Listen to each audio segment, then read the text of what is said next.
হুটহাট করে মিষ্টি খেতে মন চাইলে খুব সহজেই বাসায় থাকা কিছু উপকরণ দিয়ে এই সুন্দর লাড্ডুগুলো বানিয়ে নিতে পারবেন, যেটা খেতে খুবই মজা এবং বানানো খুবই সহজ। এটা বানানোর জন্য প্রথমে একটু বেসন নিয়ে নিলাম, তার মধ্যে একটু লবণ দিয়ে পানি দিয়ে সুন্দর করে এটা মিক্সড করে পাতলা করে গুলিয়ে নিতে হবে। তারপর এটা যেমন তেমন শেপ দিয়ে শুধু তেলে সুন্দর করে ভেজে হালকা ভেজে ভেজে তুলে নিতে হবে। এইভাবে সব বেসন এরকম পাতলা করে যেমন তেমন শেপ দিয়ে সুন্দর করে ভেজে তুলে নিতে হবে। একটা টিস্যুর উপর রাখলাম যাতে তেলগুলো চুষে নেই।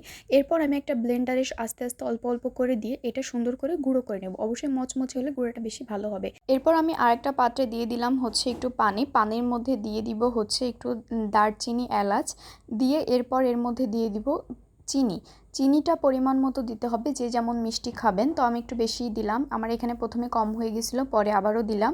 দিয়ে চিনিটা যখন গলে যাবে তার মধ্যে দিয়ে দিলাম একটু ফুড কালার, কারণ ফুড কালার দিলে লাড্ডুর কালারটা সুন্দর আসবে, তাই ফুড কালারটা দিলাম। এরপর আমি যেটা গুঁড়া করে রাখছিলাম সেইটা দিয়ে দিলাম, দিয়ে এটা সুন্দর করে মিক্সড করে নিতে হবে। তারপর পানিটা যখন শুকিয়ে যাবে তারপর এটা নামিয়ে গোল গোল করে হাতের শেপ দিয়ে নিলেই হয়ে যাবে লাড্ডু। তো আমি ভাবলাম যে কিছুতে আমি হচ্ছে বাদাম মিক্সড করি, তাই আমি কিছু কাজু বাদাম সাইডে একটু মিক্সড করে নিলাম আর কিছু এমনি বানালাম। এটা গোল গোল করে নিলে হয়ে গেল আমার লাড্ডু। এভাবে খুবই সহজ বানানো, খুবই সহজ।